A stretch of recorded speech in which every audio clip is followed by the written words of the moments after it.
Narito na ang mga malalaking balitang Central Luzon ngayong araw. Task Force na tututok sa presyuhan ng COVID-19 supplies, binuo ng Pampanga Provincial Government. Physical distancing di raw nasunod sa vaccination site sa Angeles. City Government sinabing paiimbestigahan ang issue.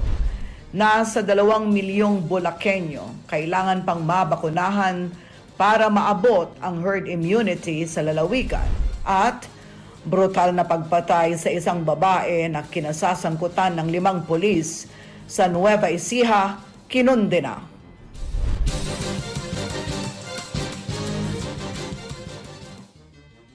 Maya Pabengi, Pampanga, magandang gabi Central Luzon. Ako si Sonia P. Soto at ito ang mga nangunguna at tinutukang balita ng CLTV News. Lampas 2,000 na ang binabantayang aktibong kaso ng COVID-19 sa Bataan. Kasabay ng planong pagpapatupad ng Enhanced Community Quarantine o ECQ sa probinsya ay ang pagbubukas naman ng maraming COVID vaccination site. Ayon sa provincial government, target mabakunahan ang higit 300,000 Bataenyo na bahagi ng vaccine-eligible population. Si Rainiel Pawid ang may report.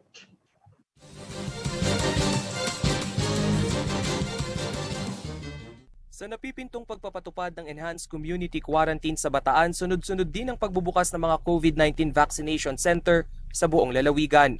Mabilis kasi ang pagkalat ng novel coronavirus sa probinsya. As of August 2, mayroon ng 2,017 active COVID cases sa Bataan. Noong July 27, nasa 1,645 pa lang ang aktibong kaso sa probinsya. Sa loob lamang ng 8 araw, nadagdagan ito ng 372 cases. Nitong August 2, nagbukas na ang SMC Ligtas Vaccination Site sa bayan ng Limay. Ito'y tulong ng business sector upang mas mapabilis ang vaccination rollout sa probinsya, lalo na ng mga manggagawa. We are set to vaccinate 70,000 people and their families. Vaccination is only the beginning, and we are glad to be a part of the large team that will help it make possible. August 3 naman ang buksan ng ika-21 vaccination site ng lalawigan sa Barangay San Carlos sa bayan ng Mariveles. Base sa August 3 COVID-19 vaccination report ng Bataan, umabot na sa 109,278 ang nabakunahan ng first dose, habang 96,157 naman ang fully vaccinated. Target na mabakunahan ang karagdagang 200,000 Bataenyo upang makamit ang herd immunity. Nananawagan naman ang Provincial IATF sa mga Bataenyo na patuloy na sumunod sa mga itinakdang minimum health at safety protocols upang mapigilan na ang pagkalat ng virus. Ayon sa mga eksperto, inaasahang magkakaroon pa ng 3,000 hanggang 5,000 karagdagang kaso ng COVID-19 sa buwan ng Agosto. Samantala, patuloy ring binabantayan ang pagkalat ng mas nakahawang COVID-19 Delta variant sa probinsya. Sa kasalukuyan, 18 na ang kumpirmadong Delta variant cases sa Bataan. Rainiel Pawid, CLTV News. Pinuna ng mga netizen ang sitwasyon sa isang vaccination site ng Angeles City kung saan kumpulan at tila hindi alintana ng mga tao ang physical distancing. Nangako naman ang city government na kanilang ipasisilip ang nangyari para matiyak na nakakasunod sa alituntunin kaugnay ng vaccine rollout lalo't may banta ng COVID-19 Delta variant sa Pampanga. At this point, makakasama natin si Rainiel Pawid. Rainiel, kumusta ka na? Yes, Ma'am Son, eto nga isang Facebook post ang pinadala sa atin at pinost na rin sa Facebook kahapon pa at ito'y pinagkakaguluhan na nga ng mga netizen. Ito yung sitwasyon doon sa vaccination area, isa sa 2 vaccination area ng Angeles City. Ito nga makikita ang tila kumpulan at hindi na nasusunod na social distancing protocol doon nga sa vaccination area na yon. Ngayon, idinulog natin ito sa city government at kanila namang sinabi na paimbestigahan nga agad at pinapuntahan yung area para masigurong hindi na mangyayari ang kahalintulad na sitwasyon. Actually, Ate Son, para sa kaalaman ng lahat, 400 IATF personnel ang itinalaga na ng city government para nga mabantayan itong mga vaccination area dito sa syudad. Ma'am Son? Okay. Oo, Rainiel, ilan ba ang vaccination site sa buong Angeles City? Ma'am Son, meron silang dalawang main vaccination area dito sa syudad. At kung may tatanong nyo na rin, no, ito nga ay sa City College of Angeles at sa Angeles City National High School. Ang layo nito ay nasa 150 meters lamang. So adjacent lang sa isa't isa itong dalawang vaccination area. Oo, pero hindi ba meron namang tinakdang kapasidad ng venue kung ilan lang ang pwede sa mga lugar na yan, sa mga sites na yan? Ano ba ang capacity ng mga venue na yan, yung mga site na yan na sinabi mo? Ma'am Son, ng ating tong tanungin sa City IATF, no, bawat site ay bawat vaccination site ay may capacity na 2,000 to 2,500 na vaccine per day, no. Ito rin yung kanilang kakayanan para sa buong isang araw na mabakunahan nga yung mga residente dito sa Angeles City. Meron ba silang sistema para hindi sabay-sabay na pupunta sa vaccination site ang mga magpapabakuna? Siyempre kung ganyan kalaki yung kapasidad ng venue at ganun din karami yung sinabihan na pumunta, halimbawa 2,000, talaga naman magkukumpulan yan, di ba? Hindi hindi mo maiiwasan na hindi magkumpulan unless binigyan ng let's say staff na may schedule.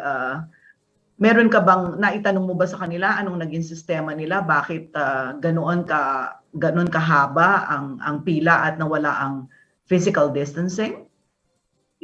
Yes, Ma'am Son, no, gaya ng ilang LGU na nagro-roll out na rin ng bakuna, ang kanilang patakaran dito ay per time, no, time scheduling yung pagbabakuna. So dahil nga sa dami pa rin at pagpapabilis ng rollout vaccination ay tila nag-overlap na itong mga kababayan natin para sa vaccination nila. So ngayon, Ate Son, ang ginawang hakbang naman ng City IATF ay yung pagtatalaga nga nitong mga alternative mode of vaccination. Unang-una dyan, yung pag-lunsad nila o yung launching nila ng mass vaccination at yung house-to-house vaccination para sa mga bedridden nating kababayan at mga senior citizen na yung age bracket ay mula 80 hanggang 99 years old. So meron namang sistema na pinatutupad. So nakumpirma ba itong nangyaring ito dun sa vaccination area na yan na tinutukoy mo dun sa report mo? Yes, Ma'am Son, no, verified. Confirm, verified yes, and confirmed. And verified naman from the end of the city government. Dahil kanina nakausap natin mismo si Mayor Pogi Lasatin at kanyang sinabi na yes, nangyari ito sa Angeles City National High School at ito nga ay kahapon noong August 4 at kanila naman daw agad itong pinapuntahan sa mga City IATF personnel. Ang ibig mong sabihin, noong nangyayari yung vaccination, wala pang mga IATF personnel doon. Sino ang nagmamando doon sa vaccination site sa Angeles National High School? Actually, Ma'am Son, ito nga yung pinoint out sa atin ni Mayor Lazatin. Noong mga panahon na yon ay meron ng mga nangakatalagang City IATF personnel. Ito ay pinabibilangan ng mga manggagawa mula sa Rural Health Unit, maging ng mga city personnel or security personnel kasama na yung PNP. Ngayon, ang kanyang tinutukoy naman o yung pinibigyang diin dito is yung para naman sa side o yung koordinasyon ng tao. Dahil sabi niya, at the end of the day, it will be on the side pa rin ng mga vaccine na huwag sanang magpunahan at sundin pa rin yung pinatutupad na minimum health at safety protocols. Hindi lamang yung physical distancing, no, Ma'am Son, kung hindi yung tamang pagsusuot ng face mask maging ng face shield. Ma'am Son. Oo, meron din kasing responsibilidad yung mga tao na nagpapabakuna. Hindi lahat ay responsibilidad ng mga namamahala sa vaccination site, ng city government, ng barangay, ng rural health unit o ng city health office na siyang nandoon sa vaccination area. Meron kasi silang mga tungkulin na tinutupad din, hindi ba? Sila yung nagpapagod, yung mga frontliners natin. So nag-apila si Mayor Pogi Lazatin na sana magkaroon naman ng disiplina din ang hanay ng mga nagpapabakuna. May na-interview ka ba dun sa mga nagpabakuna o kaya yung mga nakakita nung pangyayari, bakit tila nawala ng disiplina ang ating mga kababayan? Rainiel? Ma'am Son, ating sinilip yung ilan doon sa mga vaccine kahapon na umattend mismo doon at ilan sa ating mga nakausap, sinabi nila na yes, may lapses din sa kanilang side dahil nga doon sa ilan ay gusto nilang makipag-unahan na doon sa pila. So kung kahit anong regulasyon yung ibigay ng CTI-ATF, kung may mga kababayan tayo na nais makipag-unahan o makipagsingitan para lang mapabilis lalo yung proseso ng vaccination, lalo nga magkakagulo. Ngayon naman, doon sa side ng mga iba na nakaintindi, gaya ng mga nakausap din natin kanina, sinabi nila na parang na-overpower sila nitong mga gusto ngang agad-agad ay mabakunahan. So sa ganitong sitwasyon natin sa kanila, nakita nila na ito yung punot dulo nga kung bakit nagkukumpulan doon sa mismong vaccination area. Oo, iniisip ko lang yung konteksto, no? Of course, wala ako doon. Ikaw ang nakakaalam. Covered naman yung lugar. Kahit na umulan o umaraw, hindi naman sila mababasa o kaya mabibilad sa araw kung sakali. Of course, yesterday at araw-araw naman this past few days because of Habagat, talagang tuloy-tuloy ang ulan, hindi ba? Iniisip ko lang baka may mga dahilan din sa bahagi naman ng mga nakapila na nagpapabakuna, baka umiiwas sa lakas ng ulan sa labas dahil mahaba-haba ang pila, kung kaya't may tendency na magkumpul-kumpulan. Nangyari ba yung ganong sitwasyon, Rainiel? Doon sa ilan nating nakausap, no, Ma'am Son, yun din, no, tama yung punto mo na umuulan kaya sila nakikipag-unahan. Ito parang agad nang makauwi or kasama kasi nila yung kanilang magulang na inaalala rin nila. So, ayun yung mga tinitignan nilang rason kung bakit sila nakipag-unahan. Unang-una yung weather. Pero to be fair with the CTI-ATF, nakita naman natin na well-ventilated yung lugar at maayos naman, no, kung sakaling bumuhos pa yung malakas na ulan ay walang mababasa doon sa hanay ng mga vaccine, maging doon sa mga frontline health worker natin na kababayan. Okay. Kulang ang ating oras. Gusto ko lang itanong din sa iyo kung meron nga ba talaga silang hawak na schedule. Kunyari, anong oras sila dapat talaga pumunta.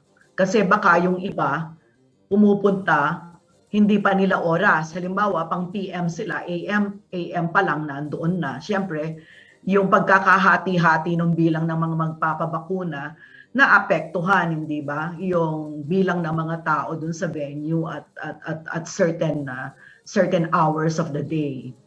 Rainiel. Ma'am Son, eto, no, dalawa yung proseso ng pagbibigay ng schedule sa kanila. Una yung via text na confirmation.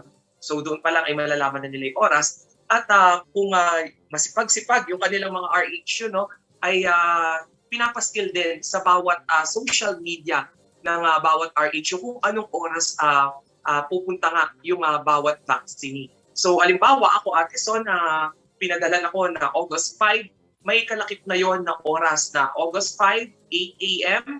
ang aking oras ng pagpapabakuna. Ngayon, inaalam pa natin kung paano nga ba yung sitwasyon sa oras naman na makaligtaan o mag-pass through the scheduled time. Baka ito nga yung nagiging dahilan. Okay, siguro dapat yun ang sistema talaga ng pag-i-schedule o ng pagpababakuna ay tutukan ng IATF ng syudad. Pero hindi pa rin natin lubusang maunawaan yung behavior ng mga tao kung bakit nangyayari ito, no. Sana naman tulad ng apila ni Mayor Pogi Lazatin makipagtulungan para nang sa ganon maiwasan yung kumpulan at violation ng mga health protocols. Bilang panghuling tanong sa iyo, Reniel, ilan na ba ang nabakunahan sa syudad kumpara sa bilang na dapat mabakunahan? Ma'am Son, ito naman yung nakatutuwa dito sa side ng Angeles City. No? Isa sila sa may pinakamabilis na vaccination na roll-out sa buong lalawigan ng Pampanga. As of August 2, ang mga nakatanggap ng first dose ay nasa 82,276 na at ang fully vaccinated ay 45,250 at ayon nga sa report na nakuha naman natin from the Department of Health ay lagpas sila dito sa itinakdang 3,700 ceiling ng mababakunahan per day dahil nito lamang August 3 is on 4,256. Yun ang daily average nila na nabakunahan. Okay, so mga ilan pa yung dapat nilang mabakunahan? At dito nga, no, sa nakikita natin, 462,928 yung total population nila. And yung 70% nun, ay yung mga dapat mabakunahan para makamit yung herd immunity. So, 323,000 plus. So, sa ngayon, malayong-malayo pa, no, kailangan pa nila ng around 200 plus thousand na mabakunahan nga para ma-achieve nila yung herd immunity na tinatarget nila bago matapos itong taong 2021. Pero actually, we are all racing against time, no? Kasi kailangan maunahan natin pare-pareho sa Delta variant. Correct. At time is of the essence. Yes. Maraming salamat sa iyo, Reniel. Mag-iingat ka. Sa pagbabalik ng CLTV News.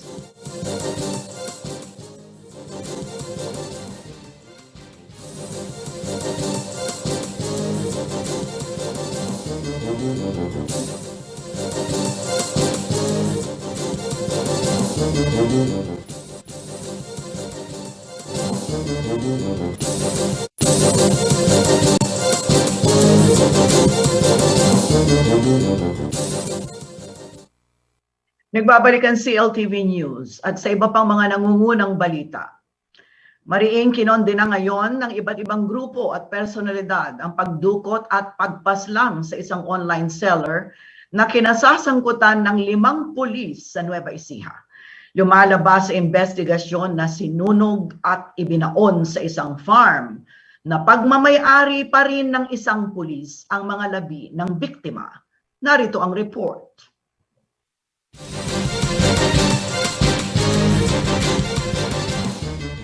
July 20, 2021, nagtungo sa Barangay Tagpos, Santa Rosa, Nueva Ecija ang tindera ng alahas na si Nadia Casar mula Cavite kasama ang inupahang Grab driver para mag-deliver. Pauwi na sana sila matapos ang transaksyon ng harangan ang kanilang sinasakyang kotse ng 5 armadong lalaki. Batay sa investigasyon ng Philippine National Police Anti-Kidnapping Group, dinukot si Casar at ang driver.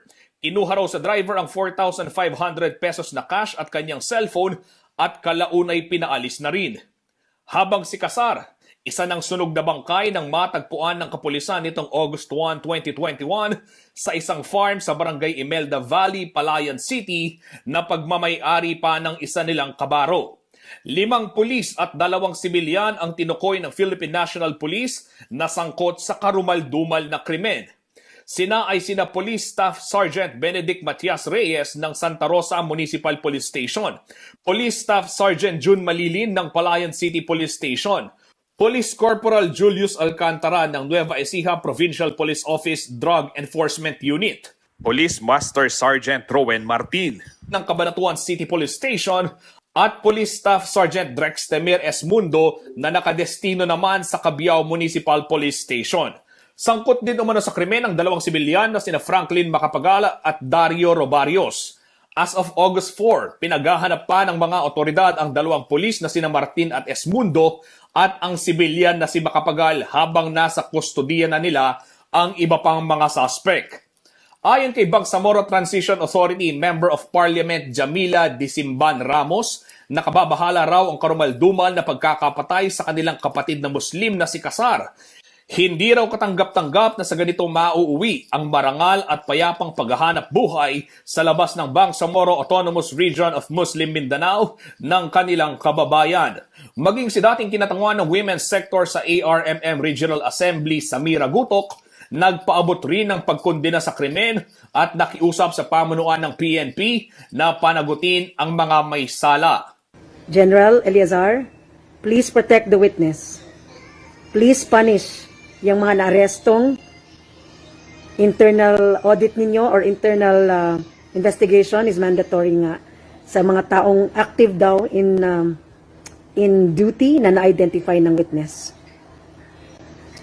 Hindi namin po lubos maakala mangyayari po yan sa isang taong babae, mag-isa, sa grab taxi, naghahanap buhay dyan from here in Lanao para lang po may padala sa kanilang mga pamilya na apektado ng siege at kung ano-anong sakuna. Samantala, ipinag-utos naman ni PNP Chief Guillermo Eleazar ang agarang pagsibak sa pwesto sa mga suspect at ang masusing investigasyon para mapanagot ang mga ito. Tiniyak din ng PNP Chief na mabubulok raw sa kulungan ang mga salarin. Justin Dizon, CLTV News. Umaapela si Department of the Interior and Local Government Barangay Affairs Undersecretary Martin Dino sa mga local chief executives sa bansa na suportahan ang barangay level sa enforcement ng community quarantine protocol. Mas higit kasi umanong nakikilala ng mga barangay officials ang mga taong labas-pasok sa komunidad kaysa sa mga nagbabantay sa border control point ng kada provincial government. Narito ang report.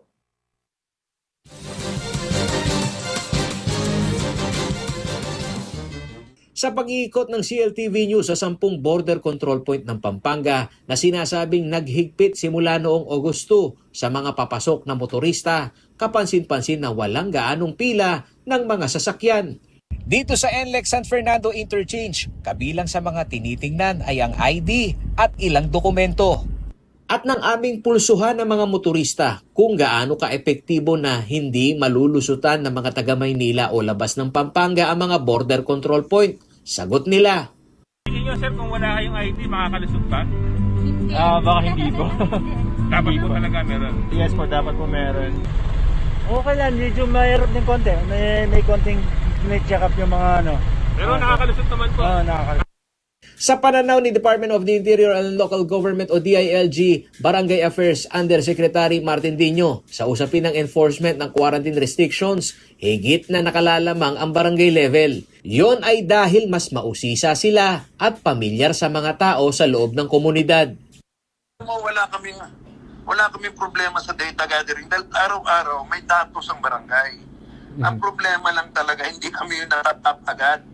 Kami lang yung laging taga trouble shoot, di ba?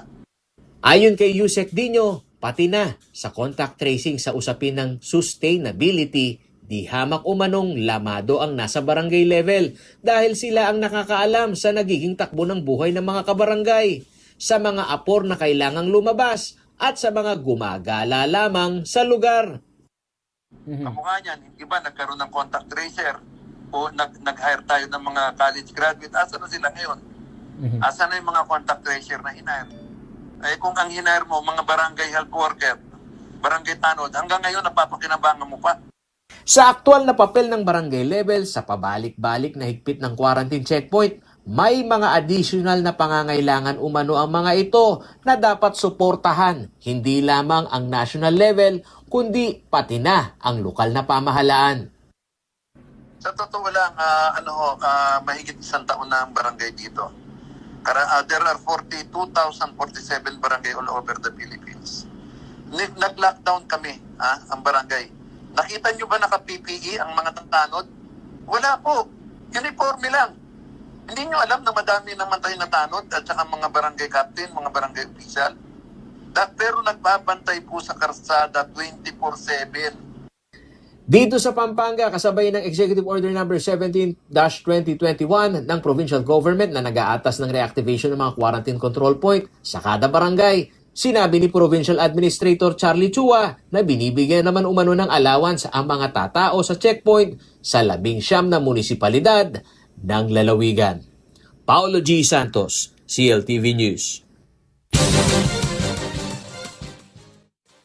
Sa pagbabalik ng CLTV News, nasa 2 milyong Bulakenyo kailangan pang mabakunahan para maabot ang herd immunity sa lalawigan. Manatiling nakatutok at magbabalik ang CLTV News.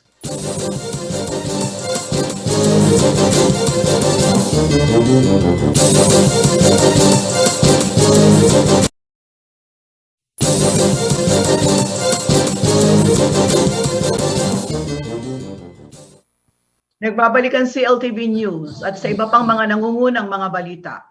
Isang task force ang binuo ng provincial government ng Pampanga para tutukan ang presyuhan ng COVID-19 medical supplies sa lalawigan.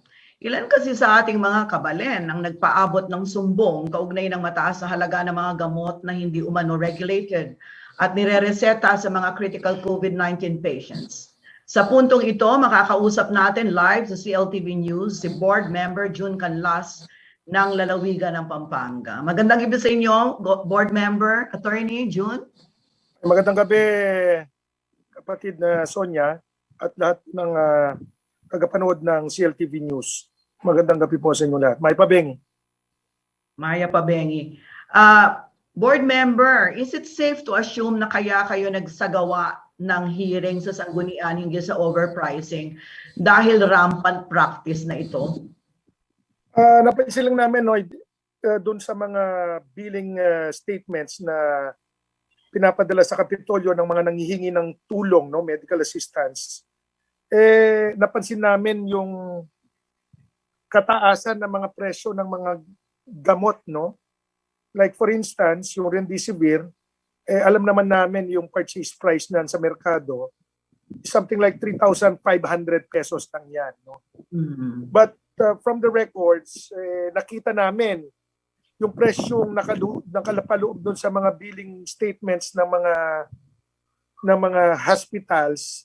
Hindi na lang magbabanggit kung anong mga hospitals, ranging from a low of 6,000-7,000 to a high of 22,000 pesos.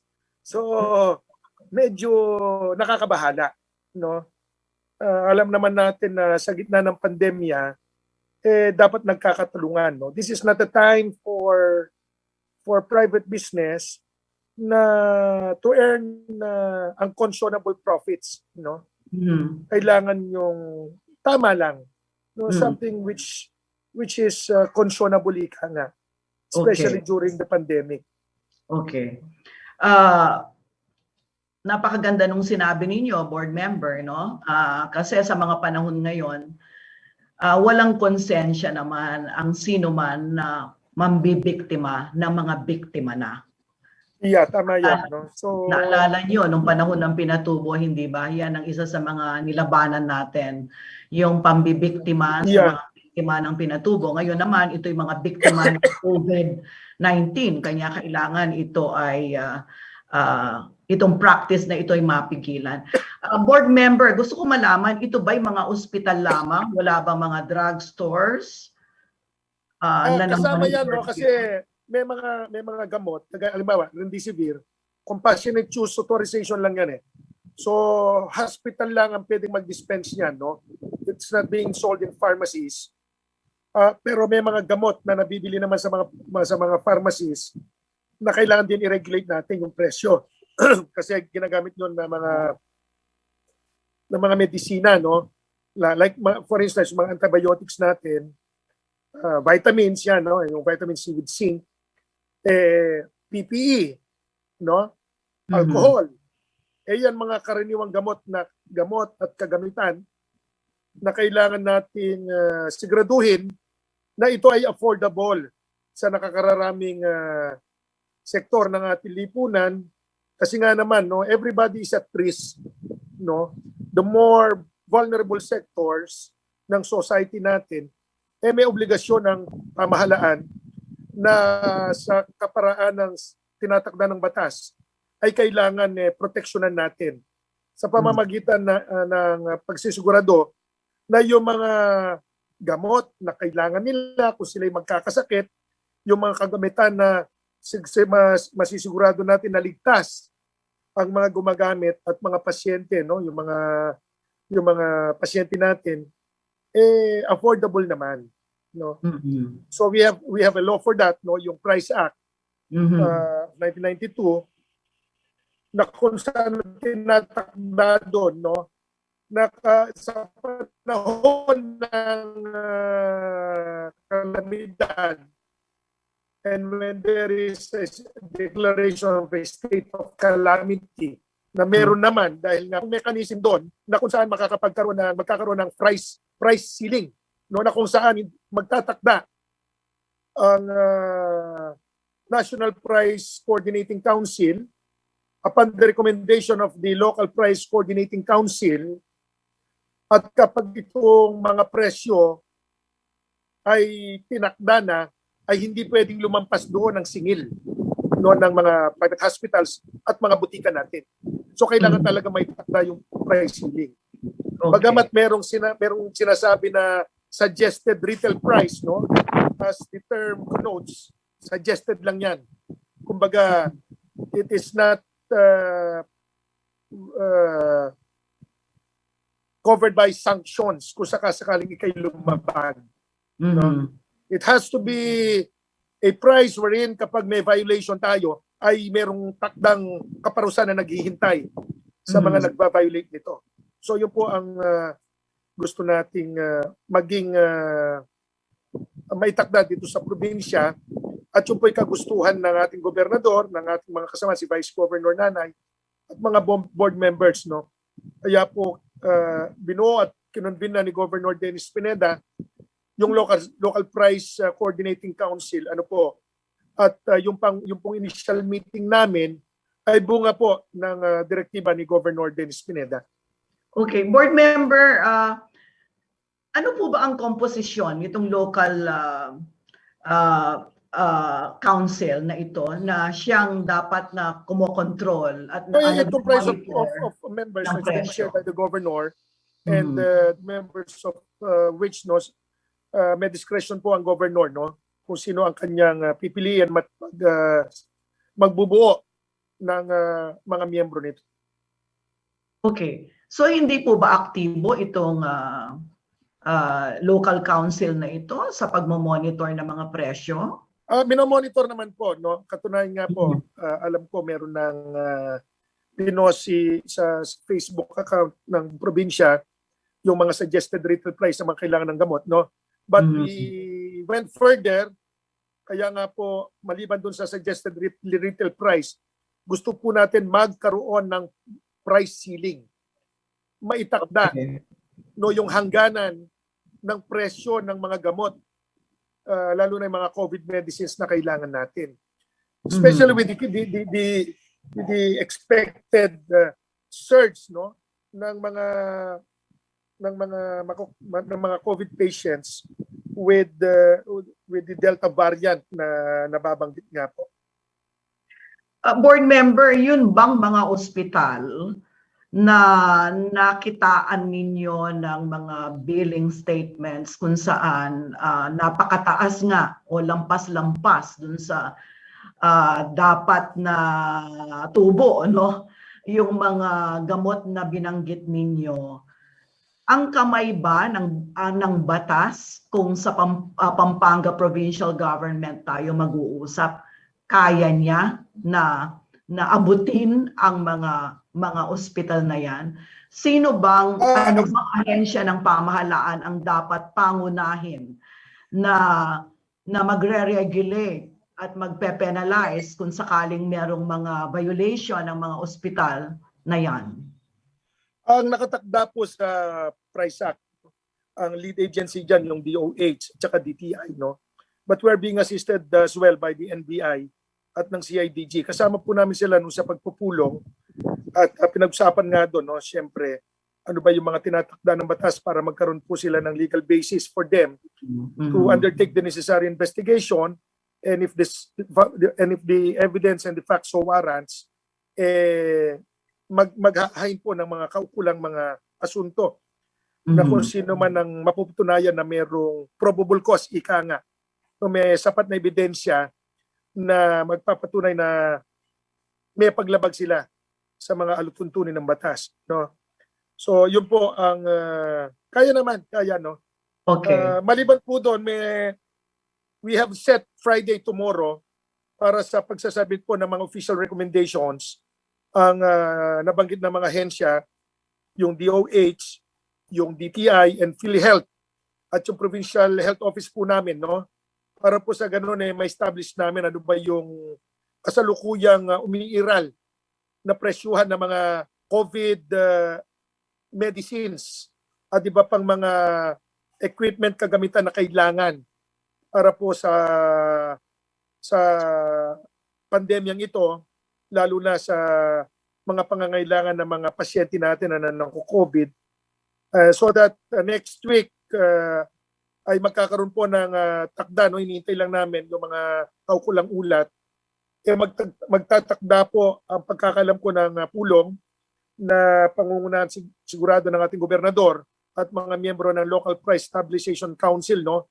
Kasama na, the law requires a public consultation and public meeting, no? With the stakeholders. Kasama na po yan yung mga private hospitals. Para sa ganun mapag-usapan, no, itong mga issues na ito, ano ba yung nararapat na presyo na dapat itakda para sa mga basic medicines na kailangan natin, mga basic na gamit na kailangan natin sa paglaban natin sa COVID-19, na hindi naman masyadong nasasaktan din ang mga private hospitals natin, but at the same time, yung konsiderasyon natin sa pangunahing interes ng ating mga kababayan, no? Okay. That's first and foremost.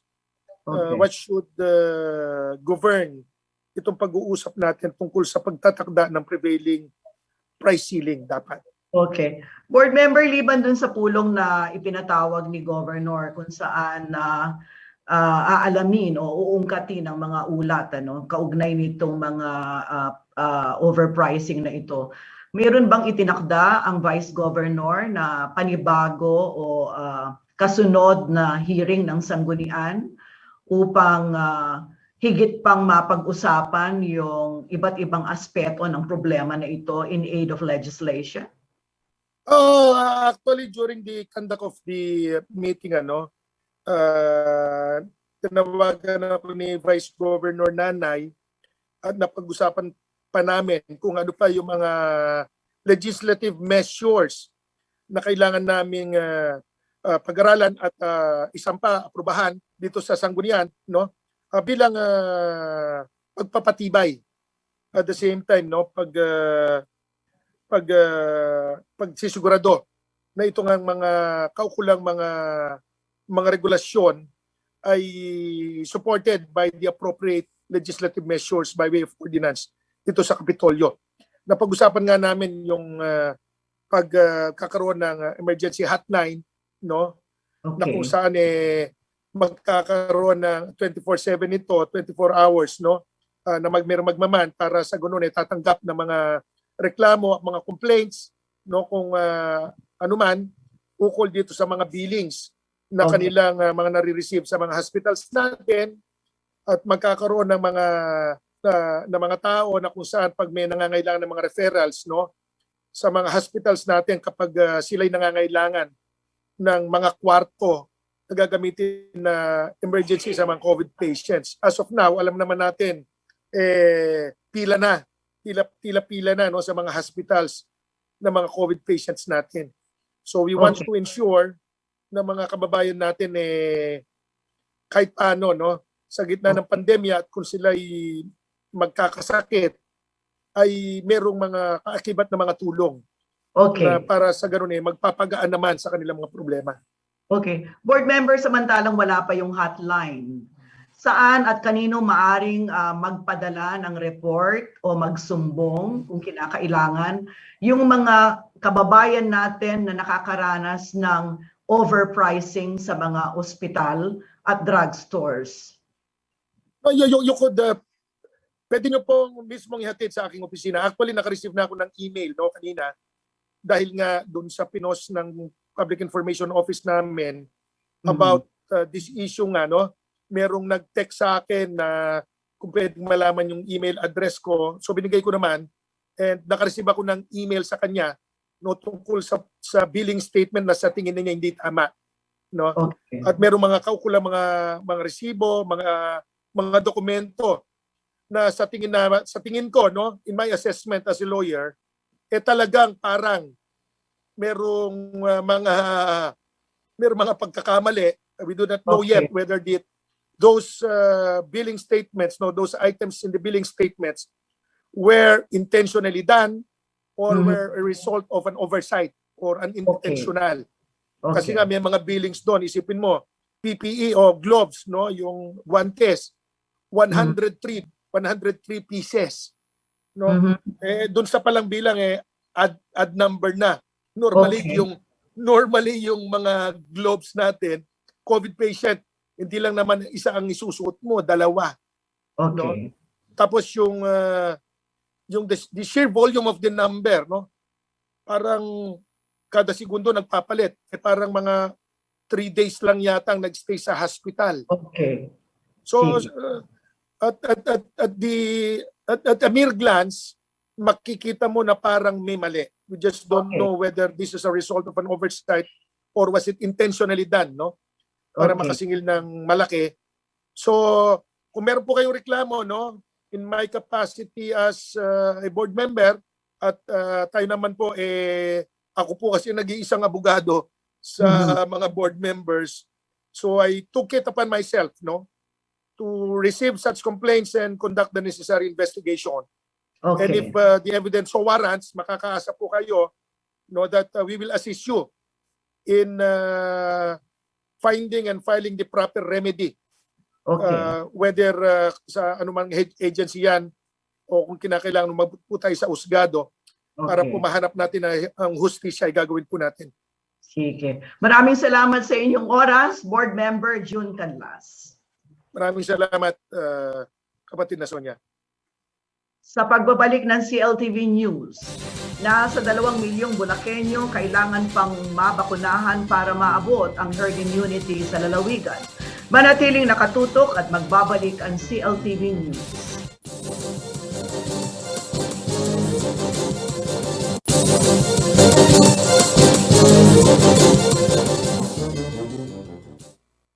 Nagbabalik ang CLTV News at sa iba pang mga nangungunang balita. Matapos ang pagdating ng COVID-19 vaccine sa bansa, ipinadadala ang mga ito sa iba't ibang lugar. Partikular na sa mga may mataas na kaso ng COVID-19 gaya ng Bulacan.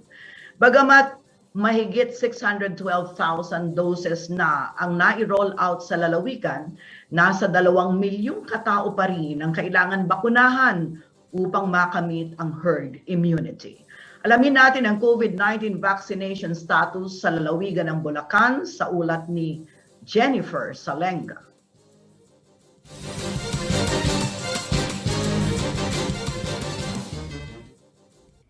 Nasa 612,955 doses ng COVID-19 vaccine ang nai-roll out na sa Bulacan mula pa ng simula ng pagbabakuna nitong Marso. Sa tala ng Provincial Health Office, nasa 344,740 na ang nabigyan ng unang dose, habang 268,250 naman ang fully vaccinated na. 42,954 ang nabakunahan na ng first dose sa mga A1 priority o mga health worker. 36,875 naman ang mga nakatanggap na ng second dose ng bakuna. Sa A2 priority group o mga senior citizen, 124,965 ang nabigyan na ng first dose, samantalang 108,091 naman ang fully vaccinated na. Kasama rin sa mga prioridad na mabakunahan ng mga persons with comorbidities o A3, nasa 93,788 na ang nakatanggap ng first dose, habang 85,786 naman ang naka-second dose na. Ang A4 o yung mga tinatawag na economic frontliners, 82,906 ang naka-first dose ng COVID-19 vaccine at 36,974 naman ang tumanggap na ng ikalawang dose. 1,489 katao naman sa indigent sector ang naka-second dose na. Ayon sa provincial government, tumaas ang bilang ng mga fully vaccinated na mga Bulakenyo matapos ibaba ng pamahalang panlalawigan ang vaccination rollout sa mga bayan. Mas nagpabilis din daw ang pagdating ng bakunang Janssen mula sa national government na isa lang kinakailangan upang maging fully vaccinated ang isang individual. Base sa 2015 Census Population ng Philippine Statistics Authority o PSA ng Luzon, 3,292,071 ang kabuang populasyon ng Bulacan. Para makuha ang 70% herd immunity, dapat nasa mahigit 2.3 million ang dapat mabakunahan ng COVID-19 vaccine. Samantala sa datos ng Provincial Health Office ng Bulacan as of August 2, 2021, nasa 43,897 na ang kabuang bilang ng mga tinamaan ng COVID-19. Nasa 1,687 ang kanilang mga aktibong kaso. 938 na ang bilang ng mga nasawi habang 41,272 naman ang mga gumaling na. Nagpaalala naman si Governor Daniel Fernando na paigtingin ang contact tracing at ang mahigpit na pagpapatupad ng Prevent, Detect, Isolate, Treat and Reintegrate strategy upang maiwasan ang lalong pagkalat ng mga kaso ng COVID-19, lalo na ngayon na pumasok na rin sa lalawigan ang mas nakahahawang variant ng virus. Patuloy namang nananawagan ang gobernador sa mga Bulakenyo na sumunod sa mga minimum public health standards upang makaiwas sa hawaan sa anumang uri ng virus. Jennifer Salenga, CLTV News. Narito naman ang isang mabilis na sulyap sa mga kaganapan sa iba't ibang bahagi ng rehiyon sa Central Luzon News Express. Hatid ni JM De Jesus.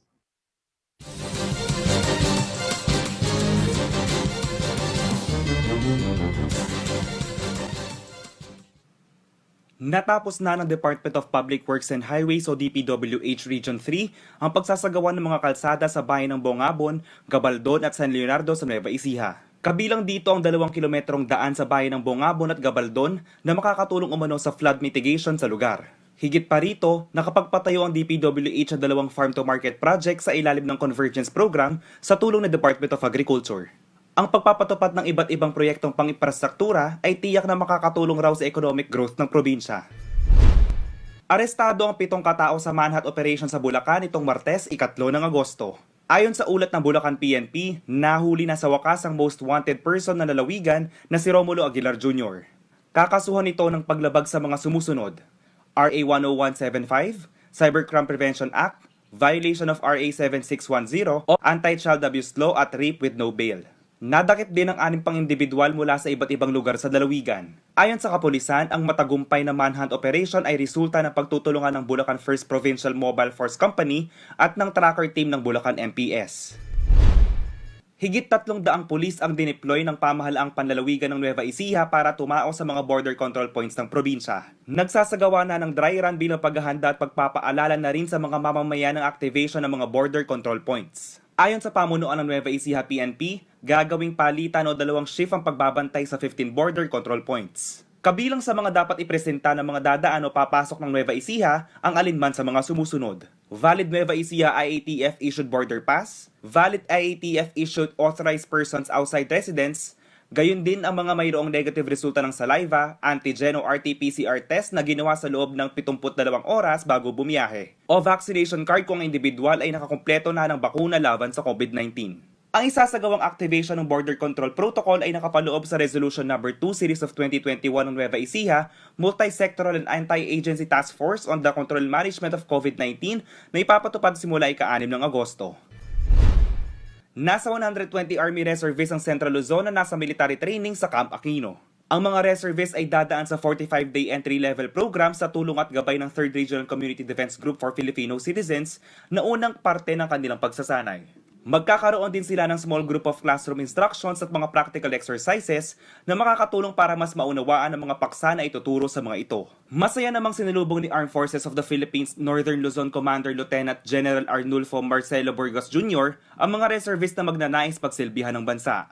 Anya, mas titibay ang Armed Forces at mapapabilis ang pagresponde ng disaster response and territorial defense ng bansa sa tulong ng mga Army reservists. JM De Jesus, CLTV News. At iyan ang mga balitang nakalap ng CLTV News. Para sa karagdagang detalye, maaari niyong i-follow ang aming social media pages sa Facebook at CLTV36 Official at CLTV36 News.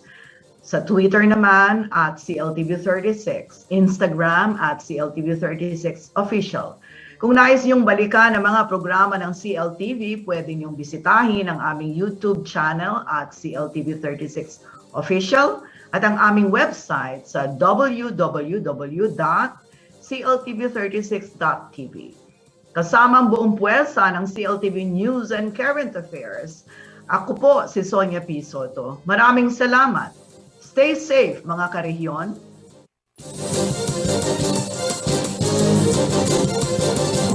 Thank you.